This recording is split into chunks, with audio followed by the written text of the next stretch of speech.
2014년도 첫째 주일입니다. 여러분, 새날이 1월 1일이 된 지가 얼마 안 됐어요. 굉장히 많이 간 것 같죠? 얼마 안 됐어요. 그래서 옆 사람에게 한 번 더 인사하겠어요. 새해 복 많이 받으시고 건강하고 평안하세요.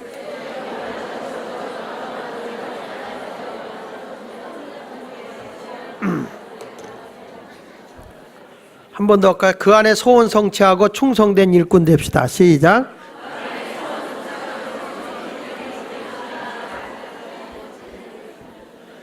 네, 우리 교회를 좋아하는 이유가 있어요. 뭐든지 잘한다는 거. 뭐든지 잘 따라한다는 거.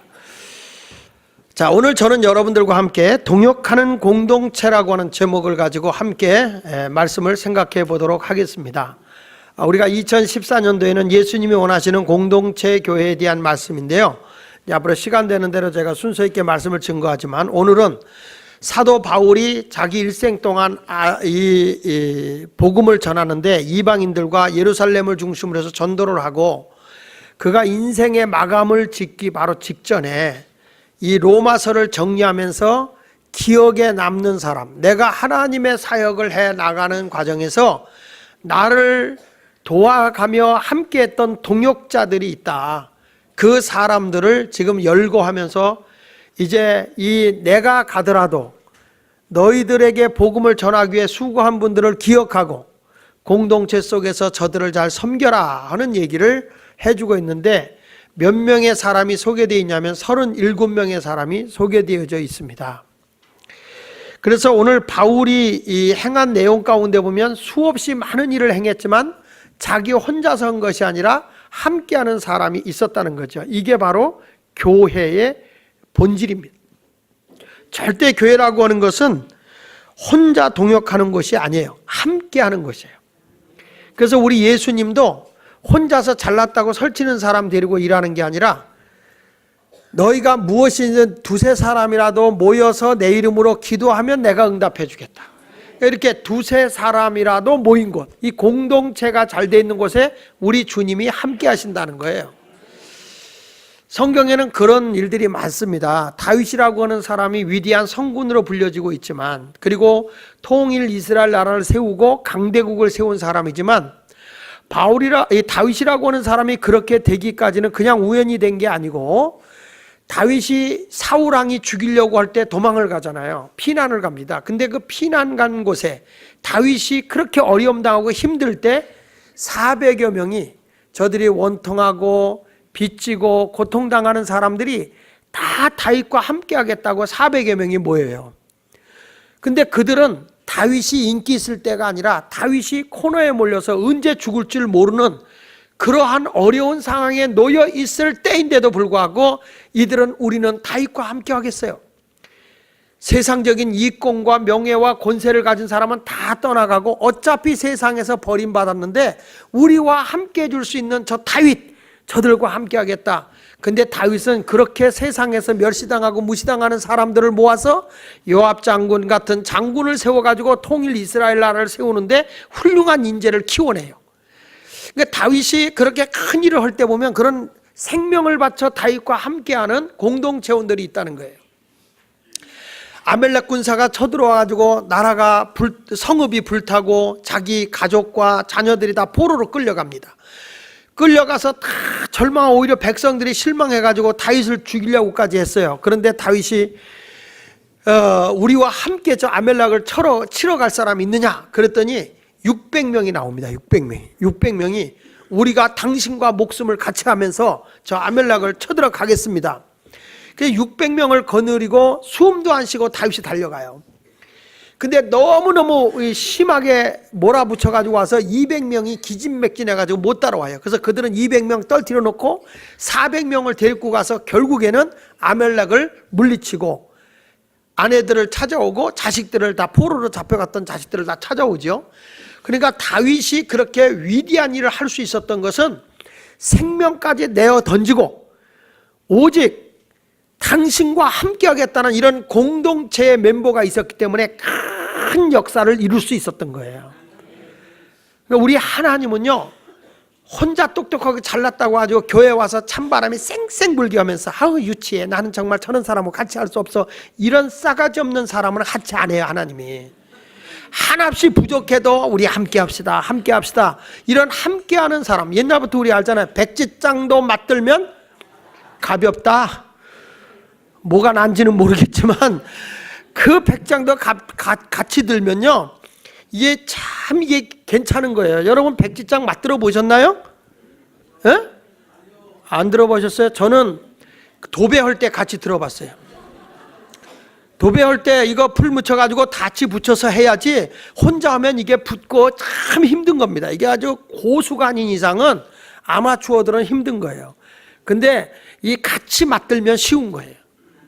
이런 모습이 우리들의 삶 속에서 나타나야 되는 거예요. 모세가 굉장히 강한 사람이잖아요. 근데 이 모세가 이스라엘 백성을 이끌고 광야의 길을 건너서 홍해를 건너서 가나안 땅을 향해 가고 있을 때 모세가 백성들의 재판을 혼자 다 하는 거예요. 밤잠도 못 자가면서 문제 있는 것마다 다 해결해 나가니까 장인인 이드로가 보니까 저러다가 보면 모세 사이가 죽겠어. 그래서 모세를 불렀어. 이봐 사이, 당신 그러다가 혼자 하다 죽어. 그러니까 혼자 하지 말고 좀 돕게나, 도와 이 사람아. 그래서 사람을 뽑게 가지고 다 10부장, 50부장, 100부장, 1000부장 이렇게 다 나눠서 일을 하게 되는데, 나중에 하나님이 이런 말을 해요. 모세야, 너에게 이제 어른 역할을 할 수 있는 장로 70명을 택해라. 그 70명을 택하면 내가 너에게 부어줬던 성령을 너에게 주어서 그들에게도 주어서 너가 하는 일을 저들이 함께 하도록 하겠다. 그래서 모세가 혼자 하던 일을 70인 장로를 세워서 함께 하잖아요. 민수기 11장에 보면은. 그러니까 모세가 이스라엘의 그 막강한 200만이 넘는 군사를 거느리고 갈 수 있었던 것 중에 하나가 이러한 조직과 시스템이 함께하는 시스템으로 바뀌어졌다는 거죠. 지금 저희 교회가 모든 행정의 시스템을 지금 전체적으로 지금 바꾸고 있고 그거에 대해서 노력하고 있는 거는, 하여튼 이 유치부부터 시작해서 중고 청년 우리 어른들에게까지 하나라도 겉돌지 않도록 전부가 시스템화 될 수 있도록 그렇게 움직이도록 한다. 그러니까 지금 그걸 가지고 준비하고 있고 노력을 하고 있습니다. 자, 사랑하는 여러분, 이 모든 것은 교회라고 하는 것은 혼자서 하는 게 아니에요. 함께 하는 거예요. 그래서 오늘 저는 바울이 함께 했던 이 사람들을 소개하면서 우리 예수마을교회도 앞으로 더 건강하고 하나님의 큰 일을 이루는 교회가 되기 위해서는 동역하는 공동체가 되었다. 함께 일하는 공동체를 만들어야 되겠다. 그래서 오늘 저는 여러분들과 함께 동역하는 공동체라고 하는 제목으로 함께 말씀을 생각하면서 은혜 받도록 하겠습니다. 따라합시다. 동역에는 남녀 차별이 없다. 네. 바울이 복음 사역을 하는 데 있어서 그가 이런 말을 해요. 1절과 2절을 같이 읽어볼게요. 자, 시작. 내가 갱그리아 교회의 일꾼으로 있는 우리 자매 베베를 너에게 추천하느니 너희는 주 안에서 성도들의 합당한 예절로 그를 영접하고 무엇인지 그에게 소용되는 바를 도와줄지니 이는 그가 여러 사람과 나의 보호자가 되었음이니라. 여기 보면 바울이 이방과 예루살렘의 전도 사역을 마치고 마지막으로 이제 기존의 교인들에게, 자, 이 사람은 내가 너희들에게 소개하는데 너희들이 저들을 도와주고 저 사람이 수고한 거에 대해서 인정하고 너희가 저들과 함께하는 사람이 되거라 라고 하면서 첫 번째로 소개한 사람이 공교롭게도 여자인 베베예요. 자매 베베예요. 갱그리아 교회는 고린도 교회에서 약 동쪽으로 15km 정도 떨어져 있는 그런 곳에 있는 곳인데 여기에 교회가 세워진 것이죠. 자, 여러분, 사역을 도왔던 공동체원들 가운데 첫 번째로 나온 게 베베라는 거예요.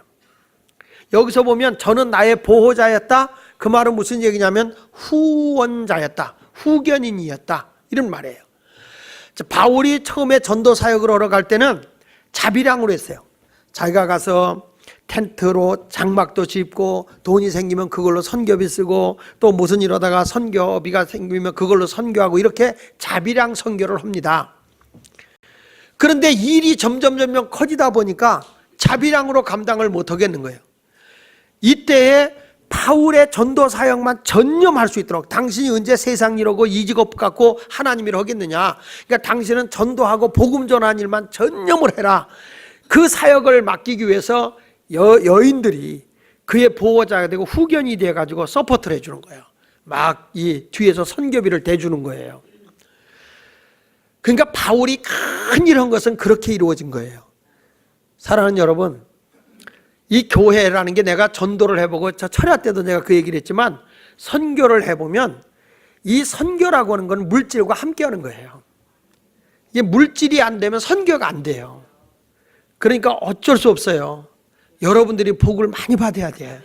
그러니까 이게 물질이 안 돼. 그래서 하나님께서도 희한하게 역사적으로 이렇게 살펴보게 되면요, 우리 하나님께서는 복음이 전파되어지는 곳에는 자꾸 그 나라를 선진화시켜주고 경제적으로 부강한 국가를 세워요. 왜냐하면 그래야만 하나님의 사역을 할 수 있기 때문에 그런 거예요. 제가 지난번에 은혜 한인교회 집회를 갔는데 그 주변에서 막 소문이 난 거예요. 뭐 거기 부교역자들 사례비도 못 주고 그 교회 건축을 너무 크게 해가지고 어려움 당해서 어떻게 감당할지 모르겠다. 그게 먼저 뭐 부도난다, 건물이 경매난다, 막 이런 소문을 듣고 갔거든요. 그래서 목사님하고 대화를 하다가 왜 이런 일이 있는가 그랬더니 그 교회는 놀라운 게요, 단일 교회로는 아마 세계 선교사를 제일 많이 내보내는 교회가 그 교회예요. 그래가지고 이 교회는 딱 교회 헌금이 2주에 1,000만 원이 딱 들어오면 500만 원은 교회에서 쓰지만 500만 원은 무조건 띄어서 선교비예요. 그러니까 교회가 쪼달릴 수밖에 없는 거예요. 절반을 다 선교비로 쓰니까. 제가 그때 설교하면서 이런 얘기를 했어요. 선교하는 교회를 하나님은 망하게 하겠냐? 절대 망하지 않는다. 이렇게 선교하려고 그 교인들을 만나면요, 교인들이 돈 버는 목적이 뭔지 아세요? 다 선교예요. 그러니까 이 사람들한테 제가 설교하면서 그랬죠.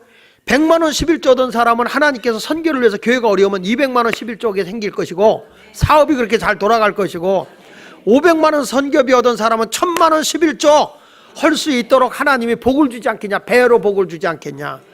알뜰하게 살면서 청지기로서의 삶을 살면서 선교하라. 하나님께서는 반드시 이 교회를 절대 망하게 하지 않는다. 부강하게 한다. 선교하는 교회는 하나님이 부강하게 하는 거예요. 그리고 1년이 지났는데 그 목사님이 뭘 했는지 아세요? 교회가 오히려 그렇게 쪼달리던 교회가 180만 불이 저축이 돼서 선교관, 은퇴 목사님들 선교관을 지을 수 있도록 됐다는 거예요. 여러분, 그 빚에 쪼달리던 건 다 정리되고 그 목사님이 100일 기도하면서 하나님의 역사를 경험한 거예요.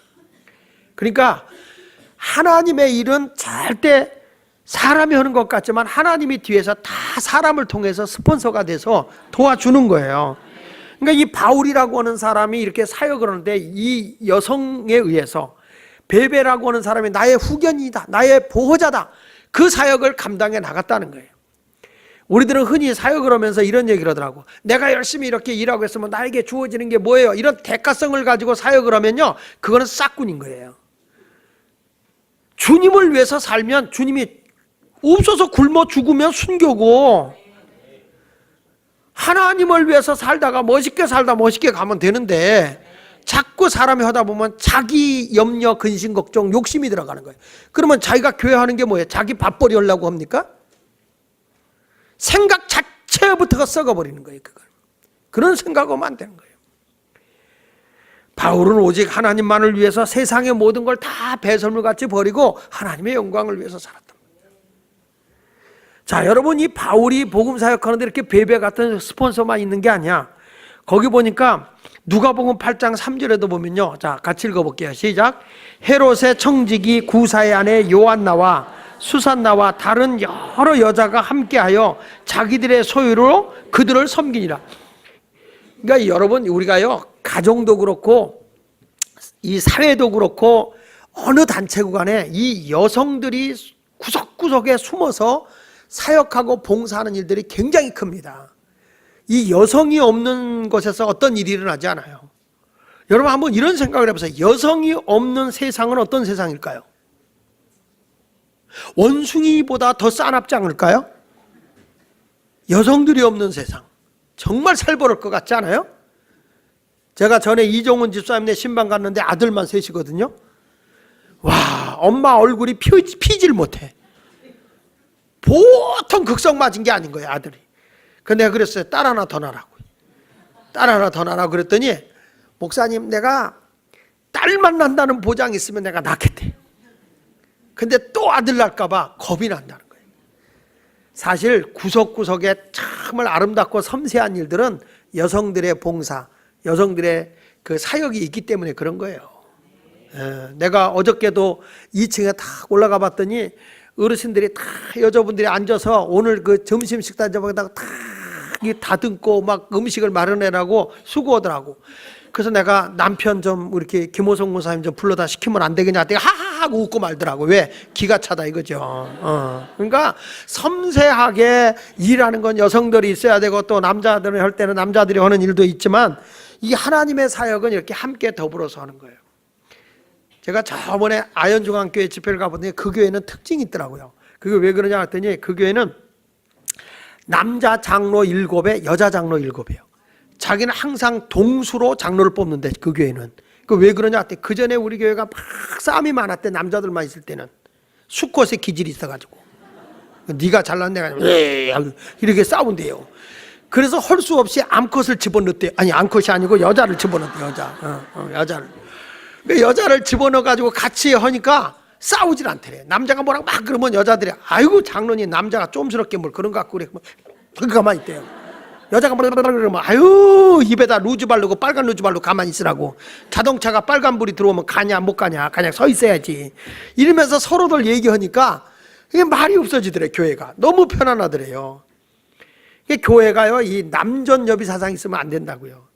내가 우리 교회도 보면 은근히 남성들이 우월주의에 있어요. 그래가지고 이 여자 디렉터가 있는 데는 남자들이 움직이질 않아. 이러면 안 돼요. 나중에 후라이팬으로 매맞아요.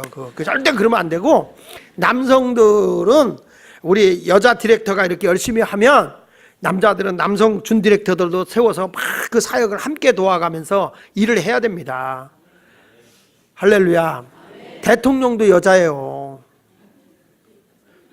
난 이번에 우리 교회 장로 피택 하는데도 당회에서 장로 피택 하는데 공천을 1명 받았어. 여자를.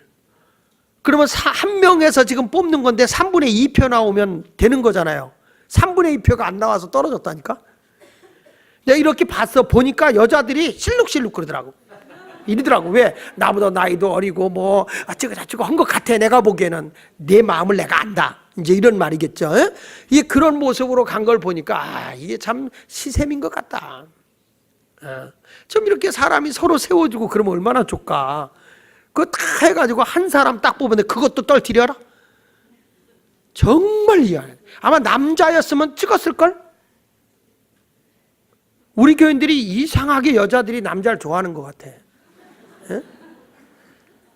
근데 이게요, 교회가 건강한 교회가 되려면요, 정말 이분이 하나님의 사역자로 쓸만하다 그러면은 남녀 평등, 남녀 따지지 말고 좋은 일꾼을 세워야 되는 거야. 할렐루야.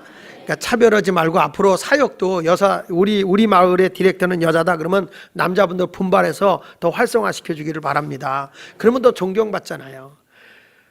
이렇게 아름다운 교회, 이것이 바로 주님이 원하는 거예요. 무슨 일이 있지 않으면 서로 스폰서 되고 도와줘 가면서 그 사역을 감당할 수 있기를 예수 이름으로 축원합니다. 그래서 첫 번째, 바울과 함께하는 공동체는 남녀의 차별이 없는 공동체였다. 두 번째 가서는 이 바울이 하는 공동체의 사역은 따라합시다. 목숨이라도 함께하는 공동체였다. 자, 거기 3절부터 봅니다. 3절 시작.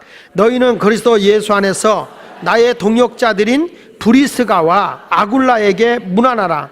그들은 내 목숨을 위하여 자기들의 목까지도 내어 놓았나니 나뿐 아니라 이방인의 모든 교회도 그들에게 감사하느니라. 또 저희 집에 있는 교회에게도 문안하라. 내가 사랑하는 에베네도에게도 문안하라. 그는 아시아에서 그리스도께 처음 익은 열매니라. 여기 보니까 브리스가 또는 브리스길라와 아굴라 부부 집사입니다. 이 부부 집사는요, 바울이 지금 인정한데 크게 헌신한 사람이죠. 이 사람들은 당시에 로마 황제인 그라디우스라고 하는 사람 핍박을 떠나서 유대인들은 전부 다 로마를 떠나라고 출국령을 내렸어요. 그래서 이 사람들이 거길 나와가고 어디냐면 고린도로 갔다가 고린도라는 동네에서 누굴 만나냐면은 바울을 만난 거예요. 브리스길라와 아굴라 부부 집사가. 우리 성경을 볼게요. 사도행전 18장 1절로 2절에 보니까 그 후에 바울이 아덴을 떠나 고린도에 이르러, 같이 봅니다. 아굴라라는 본도에서 난 유대인의 한 사람을 만나니 글라우디오가 모든 유대인을 명하여 로마에서 떠나라 한 거로 그가 그 안에 브리스길라와 함께 이달리아로부터 새로 온지라 바울이 그들에게 가매, 그랬죠. 이 부부는 바울을 만나고 난 뒤부터는, 고린도에서 바울을 만나고 난 뒤부터는, 야, 바울이 저렇게 하나님의 복음을 전하기 위해서 애쓰고 노력하는구나. 그리고 그 애쓰고 노력하는 것에 대해서 같이 도와주는 거예요. 바울이 장막을 지면 자기도 장막을 짓는 거 돈을 모아가지고 바울의 선교비를 대주고, 또 바울이 이제 그 고린도에서 에베소로 이사 가면 같이 따라서 이사를 해요. 그리고 에베소에서 다시 로마로 오면은 바울이 어디로 옮긴다 그러면 먼저 가서 집터도 잡아놓고 바울이 사역할 수 있는 공간을 다 만들어 놔요. 마치 예수님이 오셨을 때 세례 요한이 길을 예비한 것처럼 바울이 목회 사역해 나갈 때, 전도 사역할 때 그 길을 미리미리 준비하고 나간 사람이 누구냐면 바로 이 브리스길라와 아굴라 부부 집사예요. 정말 이 바울이 큰 일을 할 수 있었던 것은 바울을 위해서라면 내가 목숨이라도 내놓고 그를 섬기겠다라는 이런 일사각오를 가지고 있었던 사람들이 이 부부 집사예요. 이 사람들은 영적으로 굉장히 깊은 집사입니다. 아볼로 목사님이 에베소 교회 설교할 때 영적인 깊은 도를 깨닫지 못하니까 그걸 정확하게 풀어준 사람이에요. 성경 사도행전 8장 26절에 보면 그가 회당에서 담대히 말하기를 시작하거늘 브리스길라와 아굴라가 듣고 데려다가 하나님의 도를 더 정확하게 풀어 이르더라 그랬죠. 이만큼 이 사람들은 신앙적으로도 영적으로도 대단히 훌륭한 사람인데, 그럼에도 불구하고 바울을 돕는 거예요. 자기 생명 다 바쳐서 돕는 거예요. 그러니까 바울이 이사하는 거 보면 복음을 위해서 이사한 거죠. 아굴라 브리스길라 집사는. 여러분들이 이사하는 건 뭐 때문에 이사를 해요? 에? 첫째는 경제적인 문제 때문에 이사하고, 두 번째 가서는 자녀 교육 문제 때문에 이사할 거예요. 내가 복음을 위해서 이사한다, 그런 건 없을 거예요. 교회 섬기려고 이사한다, 그런 분도 혹가다 있어요. 있기는. 교회 근처로 가까이 오는 분도 계세요. 우리 이영주 권사님 같은 분은 멀리 살다가 아파트 다 정리하고 교회 근처로 가까이, 왜? 우리 집을 목장 모임하고 교인들 모이게 해서 해야 된다. 그리고 집 가까이로 이렇게 이사 온 분도 계세요. 근데 대부분의 사람은 교육 때문에, 뭐 경제 사정 때문에 멀리 이사를 한다고. 그러면서도 꼭 하는 말이 뭐라고 얘기하는 거 아니면, 이 교회가 멀어서 내가 여기를 계속 다녀야 되는지 모르겠다고. 교회는 한 번도 이사한 적이 없어요. 교회는 항상 요 자리에 그대로 있었어요. 여러분이 멀리 이사 간 거지 왜 교회가 멀다고 그래? 자기가 멀리 간 거지. 그거는 말이 앞뒤가 안 맞아. 절대 그러지 마시고요. 그냥 교회가 가까이 있는 거예요. 전에 우리 교인이 그러다고 너무 멀리서 오길래 좀 너무 멀리 오지 말고 그냥 가까운 교회 나가라 했더니, 목사님 나는 마음이 멀지 않기 때문에 안 멀어요 그러더라고. 지금 우리 교회에서도 지금 오늘도 예배 드리고 이렇게 오셨지만 고흥에서 오신 분도 계세요. 고흥에서. 포항에서도 오셔가지고 예배 드리고 2부 예배 드리셨어요. 지금 여기 저기 철원에서도 오셨잖아. 저기 3부 예배. 네 분이. 그러니까 이렇게 오시는 거예요. 참 멀 거예요. 기름값만 해도 참 대단할 것 같아. 근데 이 성도의 공동체 생활이 이렇게 하면서 마음이 멀면 먼데 마음이 가까우면 가깝더라고. 할렐루야. 여러분 어때요? 집도 마찬가지죠. 마음이 맞으면 좁은 집도 넓죠.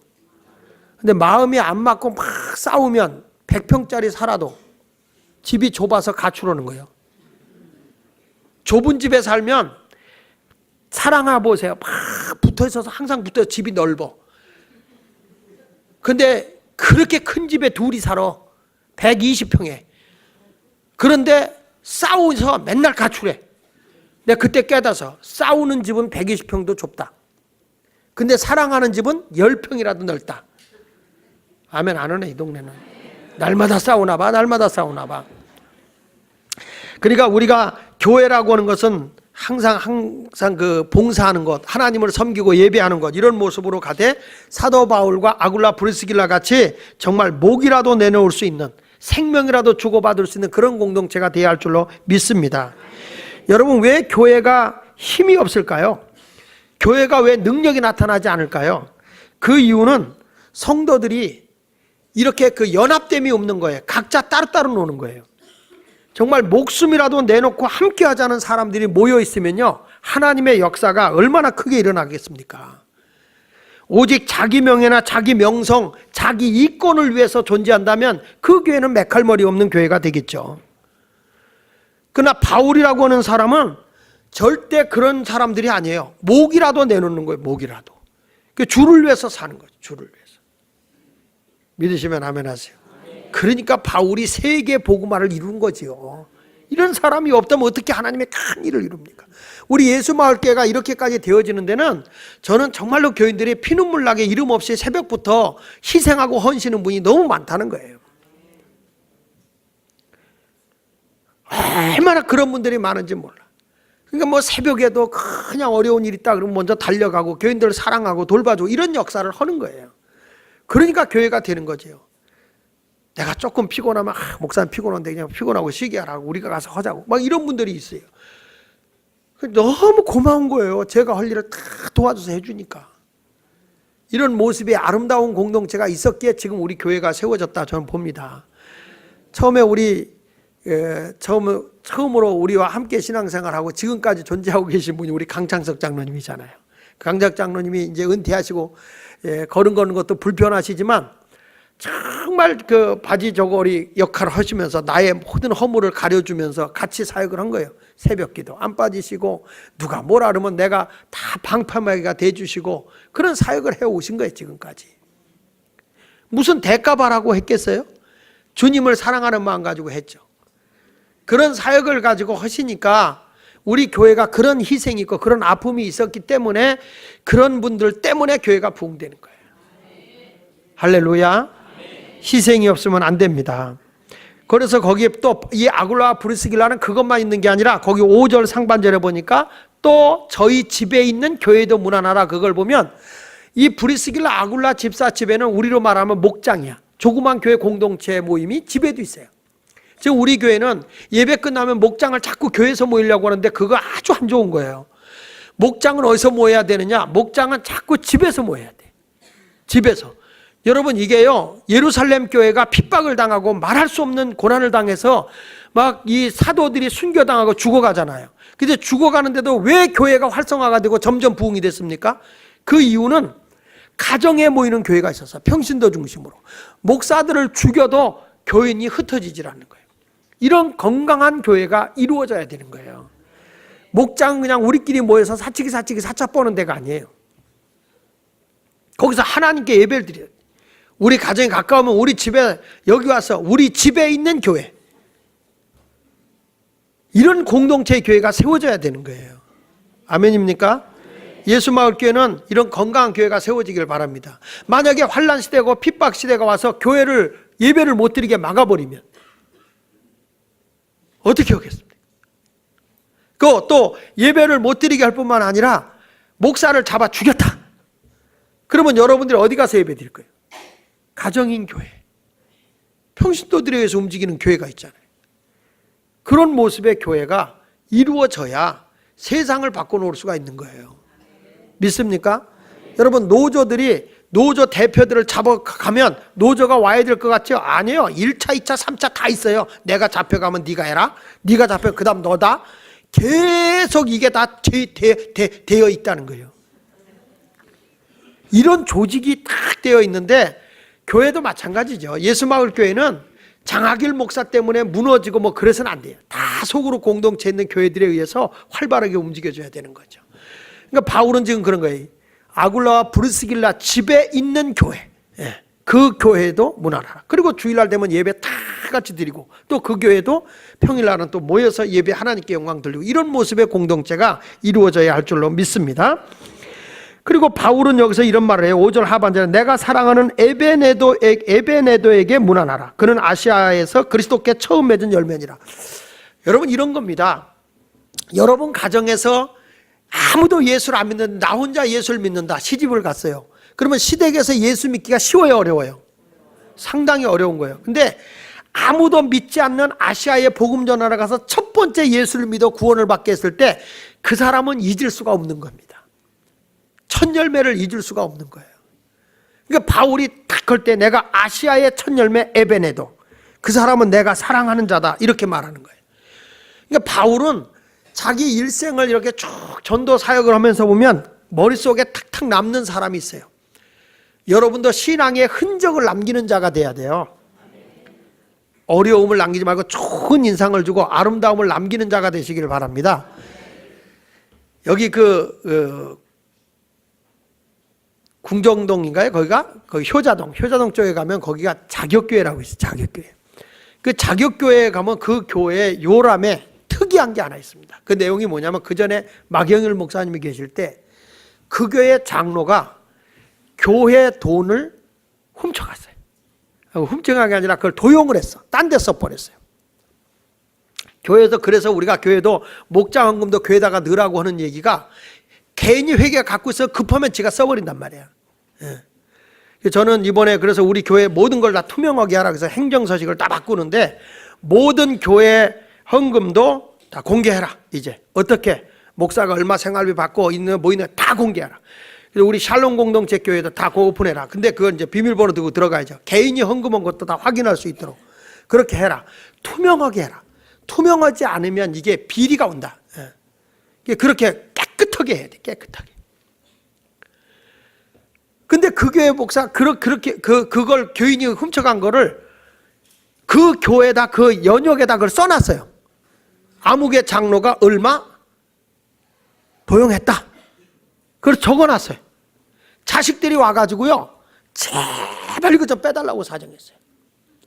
근데 그 목사님의 돌아가실 때 그 목사의 유언이 뭔지 아세요? 절대 지우지 마라.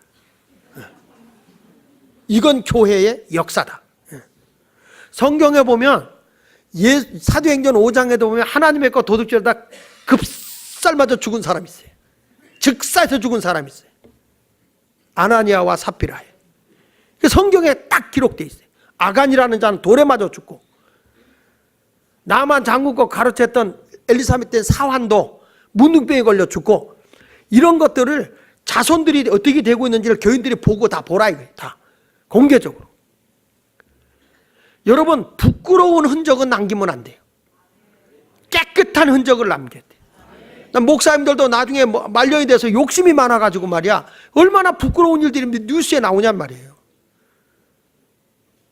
난 그런 얘기를 하는 거예요. 교회에서 이제 은퇴하고 나면 목사님 이제 수고하셨다고 집 사주거든요. 사택 이제 은퇴 잘 때는 있어야 되니까. 난 그걸 그러는 거예요. 집 사대 교회 이름으로 살아 이거요. 내 이름으로 사지 마. 내 이름 사주면 결국에 내가 죽으면 누가 가져갈 거예요? 자식들한테 가잖아. 그러지 말고 교회에서 다 관리하고, 우리 죽으면 우리가 그거다가 교회에서 도로 가져가면 되잖아. 그걸 왜 개인한테 주냐고. 자식들은 자기 앞가림 먹고 살면 되지. 그래가지고 내가 죽을 때, 근데 제 아내가 죽어야 가져가는 거야. 내 아내, 내가 죽고 제 아내 안 죽었을 때 안 가져가는 거야. 그래서 교회 이름으로 하라는 거예요. 왜? 교회 이름으로 해야 관리를 교회에서 해줄 거 아니야. 내가 얼마나 야근데. 그렇게 하지, 그걸 왜 사욕으로 채우냐 이거죠. 그러니까 이런 것들이 자꾸 욕심이 생기니까, 욕심이 생기다 보니까 이런 문제가 생기는 거예요. 그러니까 모든 걸 하더라도 저 그런 거예요. 자식들이 뭐 이렇게 한다고 그러도 나는 교회에다 돈 낼 거 내라. 근데 그러는 거예요. 네가 정당하게 할 거 하고 해라는 거예요. 깨끗하지 않으면 말 듣는다 말이야. 왜 어디 가도 축복된 사람을 살아야지 말 듣는 사람으로 사냐 이거예요. 어? 하나님 앞에 바르게 살고 깨끗하게 살려고 노력해야지. 지금 이 사람들의 신앙의 아름다움을 지금 자랑하고 있지, 신앙의 부끄러움을 남기고 있습니까? 아니에요. 주를 위해서 수고하고, 주를 위해 사랑하고, 헌신하고, 이런 모습이 나와야 될 거 아닙니까? 왜 부끄러움을 느껴요? 요 가까운 어느 목사는 말이야, 교회 돈 훔쳐가지고 그 가로채가지고 감옥에 가 있어요. 목사도 견물생심이라고 뭐 보면 욕심이 생기는 거예요. 전에 미국의 프로싱에 있는 모 교회는 목사님이 그 재무부에 몰래카메라를 달아놨어. 몰래카메라를 달아놓고 봤더니 교회 장로들이 재무행정하면서 100불짜리만 나면 밑으로 떨어뜨리고 이게 몰래카메라에 잡혔어. 그래가지고 아주 매스컴으로 아주 그냥 도둑놈의 장로가 뉴스에 다 나왔어. 뉴스에. 근데 더 놀라운 게 있어요. 그게 뭔지 아세요? 그거 삥땅 해가지고 목사하고 둘이 반반씩 나눴대야.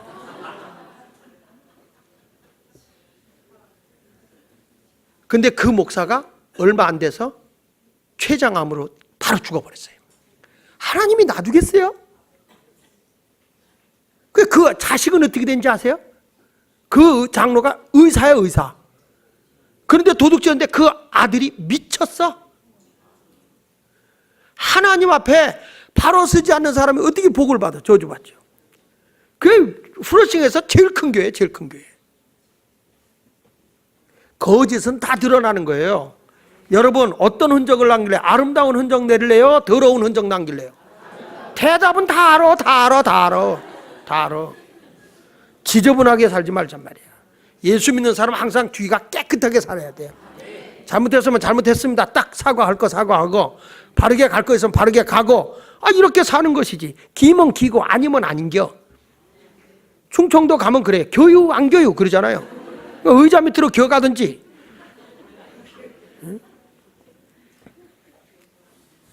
자, 마지막으로 동역은 어떻게 하는 거냐? 따라합시다. 모두가 함께 하는 것이다.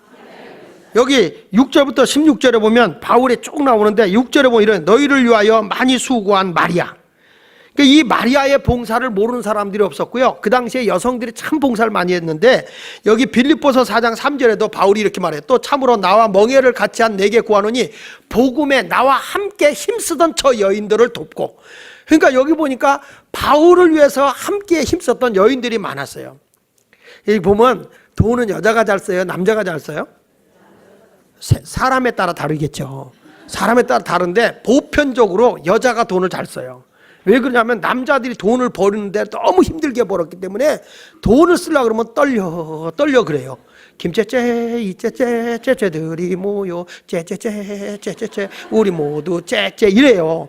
근데 여자들은 돈 버는 게 좀 덜해서 그런지 씀씀이가 커요. 저도 제 아내하고 같이 가면 나는 조그만 거 이렇게 하는데 제 아내는 이것저것 막 사요.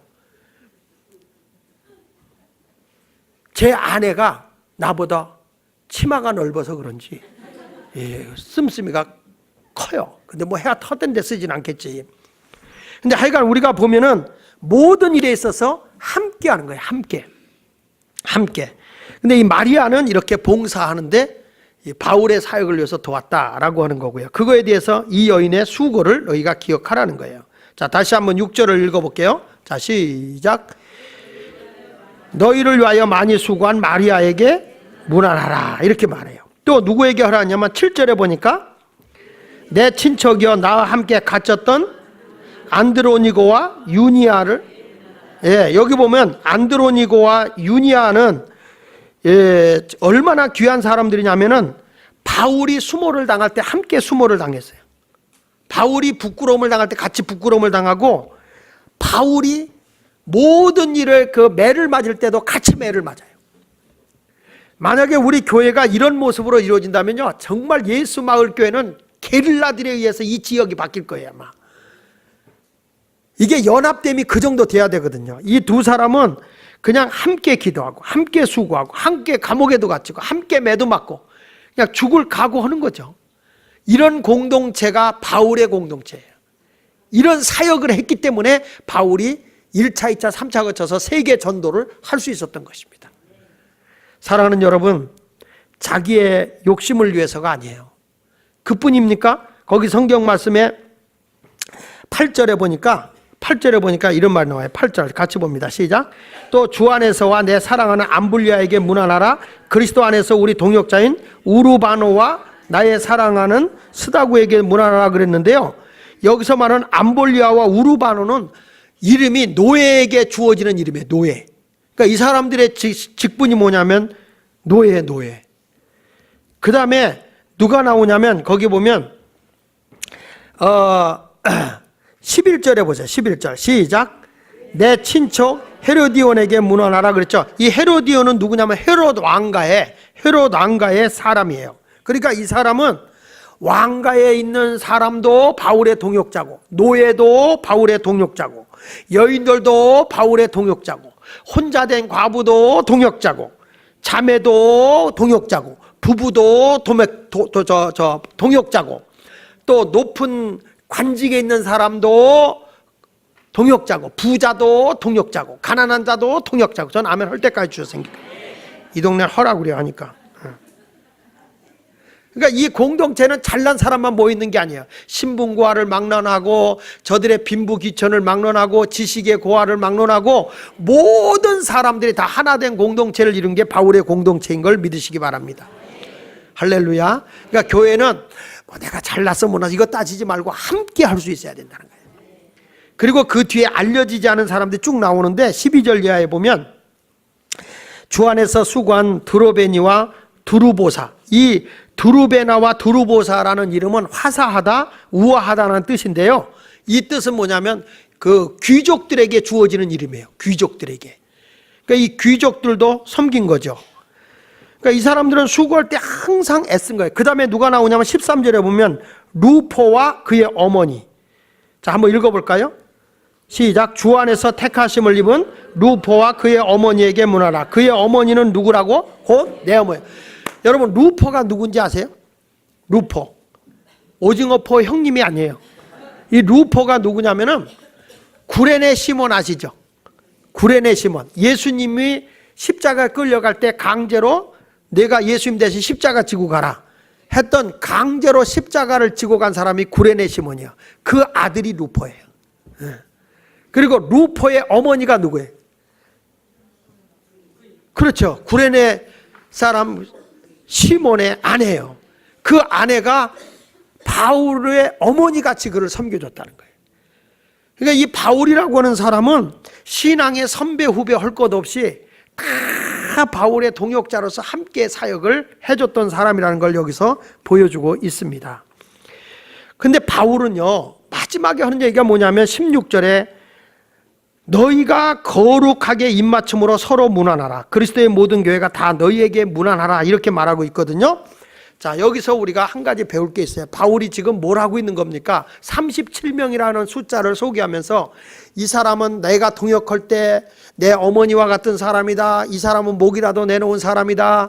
이 사람은 정말로 자기의 후원자가 되어져서 물질적으로 섬겨준 사람이다. 이 사람은 어려운 핍박 속에서도 첫 열매다. 이런 식으로 계속 소개하면서 결론이 뭐냐면 기존에 있는 교인들 보고 너희가 저 사람들의 수고를 기억하고 섬겨라, 이런 얘기예요. 섬겨라.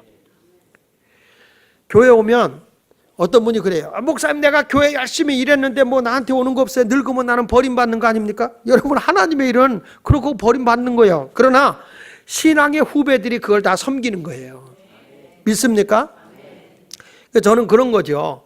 적어도 교회가 우리 장로님들이 수고하고 애써서, 근데 뭐 자식들이 잘 됐으면 자식들이 섬기면 되는 거고, 그 사람이 섬길 만한 능력이 없을 때는 교인들이 섬겨주면 되잖아요. 난 목사지만 난 그런 관계가 돼 있어요.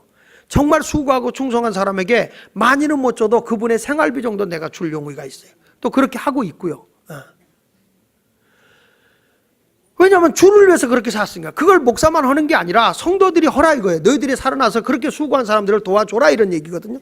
주 안에서. 그냥 너는 너 나는 나 이렇게 모르는 게 아니라는 거죠. 충성스러움. 그래서 저는 교회 장로님들이 은퇴할 때도 저는 정말 멋있게 해주고 싶어요. 감리교회 뭐 감독 은퇴하는 것보다 더 멋있게 해주고 싶어. 주를 위해서 평생 헌금만 하면서 주를 섬겼잖아. 그렇잖아요. 목사들 아무리 잘하면 뭐해? 돈 받으면서 하면서. 목사들은 교회에서 돈 받으면서 하는 거고, 성도들은 헌금하면서 섬기는데, 그럼 평신도 은퇴할 때 좀 잘해주면 얼마나 좋아.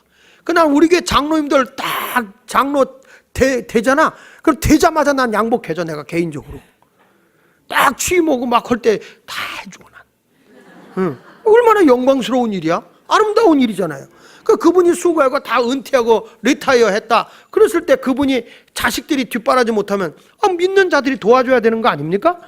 이런 모습이 교회가 되어야 되는 거라고. 이런 건강한 모습이 되어야 된다고요.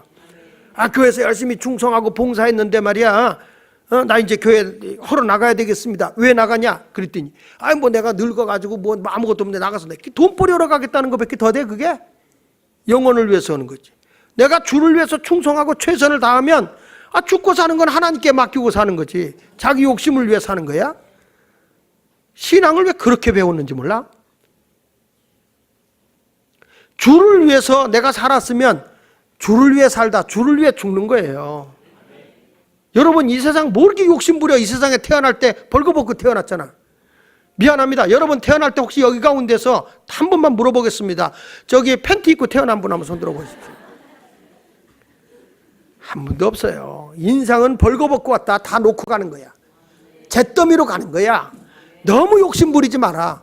인생은 멋지게 흔적을 남기세요. 아름다운 흔적을 남기는 그런 아름다운 공동체 교회가 될 수 있기를 주 예수 이름으로 축원을 드립니다. 기도하겠습니다.